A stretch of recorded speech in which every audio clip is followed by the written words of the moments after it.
कागदावर बघितलं तर रशियाचे राष्ट्राध्यक्ष व्लादिमीर पुतीन हे एक अत्यंत सामान्य मध्यमवर्गीय व्यक्ती आहेत. त्यांच्या अधिकृत प्रतिज्ञापत्रानुसार त्यांच्याकडे वर्षाला साधारण 1 कोटी रुपये पगार, 77 चौरस मीटरचे एक छोटे अपार्टमेंट आणि 3 जुन्या रशियन गाड्या, ज्यामध्ये 2 वोल्गा आणि 1 लाडा नावाची गाडी आहे. पण थांबा, मग त्यांच्या हातातले हे 6 कोटींचे पॅटिक फिलिप घड्याळ कुठून आलं? आणि ज्या घरात ते सुट्टी घालवायला जातात तिथे सोन्याचे टॉयलेट ब्रश कसं काय आहेत? अनेक गुप्तचर संस्था आणि आर्थिक तज्ज्ञांच्या मते पुतीन हे केवळ रशियाचेच नाही तर जगातील सर्वात श्रीमंत व्यक्ती असू शकतात. आपली कहाणी सुरू होते रशियाच्या दक्षिणेकडे ब्लॅक सीच्या किनाऱ्यावर. येथे केप इदोकोपास जंगलाच्या मधोमध एक विशाल राजवाडा आहे, ज्याला रशियाचे लोक पुतीनचा महाल असं म्हणतात. विरोधी पक्षनेते अलेक्सी नेवेल्नी यांनी 2021 मध्ये या महालाचे रहस्य जगासमोर आणले होते. याची किंमत तब्बल $1.3 अब्ज म्हणजे 11,000 कोटी एवढी आहे. हा महाल 17,691 चौरस मीटर मध्ये पसरलेला आहे,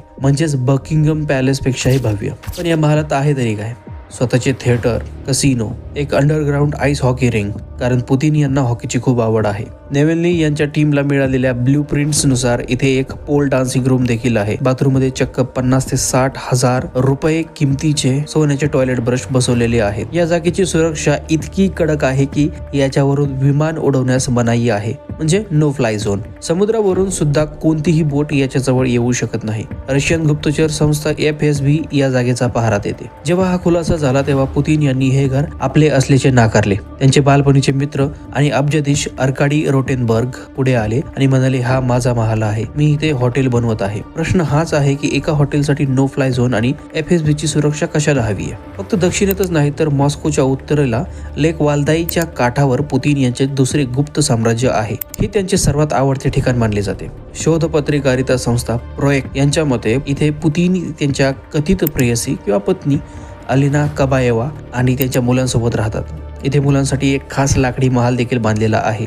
या वालदाई कॉम्प्लेक्स मध्ये 3 मजली अत्याधुनिक स्पा, जिथे क्रायो चेंबर आणि मड बाथची ही सोय आहे. असे म्हणतात की पुतीन आपल्या तारुण्यासाठी या थेरपीज घेतात आणि इथे पोहोचण्यासाठी पुतीन विमानाचा वापर करत नाही. ते वापरता एक armoured bullet proof train. Satellite images मध्ये दिसले आहे की पुतीन यांच्या या घरांजवळ खासगी रेल्वे स्टेशन्स देखील बांधलेली आहेत, जे सामान्य लोकांसाठी नाही आहेत. जमीन झाली, आता समुद्राकडे वळूया. पुतीन यांची संपत्ती मोजायची असेल तर यांच्या कथित सुपर यॉट्स बघाव्या लागतील. यातील सर्वात प्रसिद्ध आहे शेहराजादे. या यॉटची किंमत जवळजवळ 5,800 करोड रुपये आहे, जे की 460 फूट लांब असलेल्या या जहाजावर 2 हेलिपॅड, स्विमिंग पूल आणि अशी सुरक्षा यंत्रणा आहे जी की क्षेपणास्त्रेही पाडू शकते. युक्रेनचे युद्ध सुरू झाल्यावर इटलीने ही यॉट जप्त केली होती.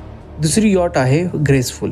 युद्ध सुरू होण्याआधीच ही यॉट जर्मनीच्या डॉकयार्ड मधून तातडीने रशियाला हलवण्यात आली, जेणेकरून ती जप्त होऊ नये. हे टायमिंगच सर्व काही सांगून जातं. आता तुम्ही विचाराल, जर पुतीन यांचा पगार इतका कमी आहे तर हा सगळा पैसा येतो कुठून?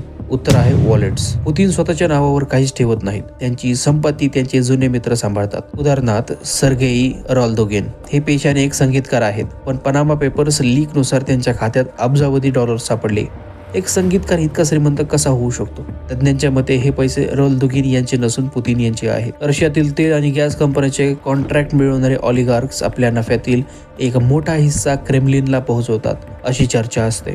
या बदल्यात त्यांना सरकारचे संरक्षण मिळते. जर व्हिडिओ आवडला असेल तर लाईक करा, शेअर करा, सबस्क्राईब करा. Thank you so much. जय हिंद, जय महाराष्ट्र.